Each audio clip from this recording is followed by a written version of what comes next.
امریکہ کے رات گئے ایک بار پھر ایران پر فضائی حملے، ساحلی شہر بندر عباس اور سرنگ میں دھماکوں کی آوازیں۔ سینٹ کام کے مطابق ان حالیہ اضافی حملوں کا بنیادی مقصد ایران کی ان عسکری صلاحیتوں کو مزید کمزور کرنا ہے۔ ایران ابنائے ہرمز میں بین الاقوامی جہاز رانی اور بحری آمد و رفت کی آزادی کو خطرے میں ڈال سکتا ہے۔ امریکی عسکری کمانڈ نے ایران پر تجارتی بحری جہازوں اور شہری عملے کے خلاف بلا جواز جارحیت کا الزام عائد کرتے ہوئے واضح کیا کہ امریکہ ایسے اقدامات پر ایران کو ہر صورت جواب دہ بنائے گا اور خطے میں بحری راستوں کے تحفظ کے لیے پرعزم رہے گا۔ پاسداران انقلاب کا امریکی حملوں کا سخت بھرپور جواب دینے کا اعلان۔ ترجمان ایرانی فوج کے مطابق ایرانی فورسز جلد خطے میں امریکی فوجی اڈوں پر بڑے حملے کرے گی۔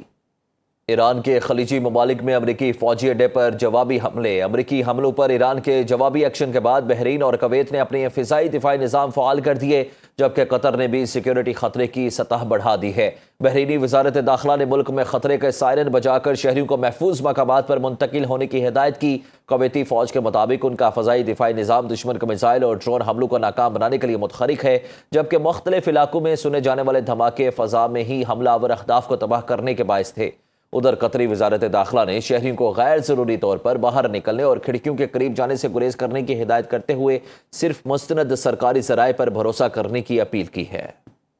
امریکی صدر نے ٹرمپ کو ایران کو سخت دھمکی دیتے ہوئے کہا کہ اگر ایران نے مزید حملے کیے تو امریکہ ہر حملے کے جواب میں 20 گنا زیادہ طاقت سے کارروائی کرے گا۔ اپنے خصوصی طیارے ایئر فورس ون میں صحافیوں سے گفتگو کرتے ہوئے انہوں نے دعویٰ کیا کہ امریکہ ایران کے خلاف فوجی لحاظ سے پہلے ہی کامیابی حاصل کر چکا ہے اور اب ایران کے پاس وقت بہت کم رہ گیا ہے، جس کی وجہ سے وہ معاہدہ کرنا چاہتا ہے، تاہم انہیں یقین نہیں کہ ایران معاہدے کے قابل ہے یا اس پر عمل کرے گا۔ تجارتی بحری جہازوں پر ایرانی حملوں اور ملک کے غیر معمولی رویے کو پاگل پن اور قابو سے باہر قرار دیتے ہوئے صدر ٹرمپ نے واضح کیا کہ سخت ترین امریکی کارروائیوں کے باوجود ایران معاہدے کا خواہش مند ہے، جبکہ مکمل فوجی جنگ کی طرف واپسی کے سوال پر ان کا کہنا تھا کہ وہ حتمی طور پر کچھ نہیں جانتے، لیکن امریکہ کے پاس جیتنے کے اور بھی بہت سے طریقے موجود ہیں۔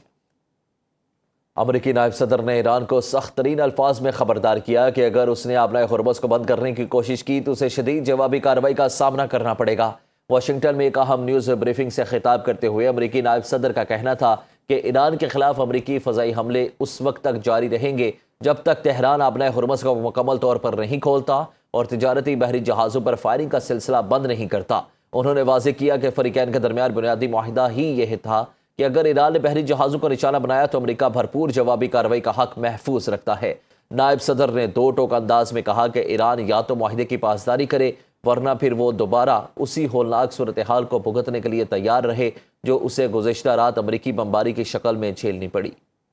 اٹلی کا ایران کے خلاف فوجی کارروائی میں شریک نہ ہونے کا اعلان۔ اطالوی وزیراعظم جارجیا میلونی نے کہا کہ اٹلی خطے میں بڑھتی ہوئی کشیدگی کے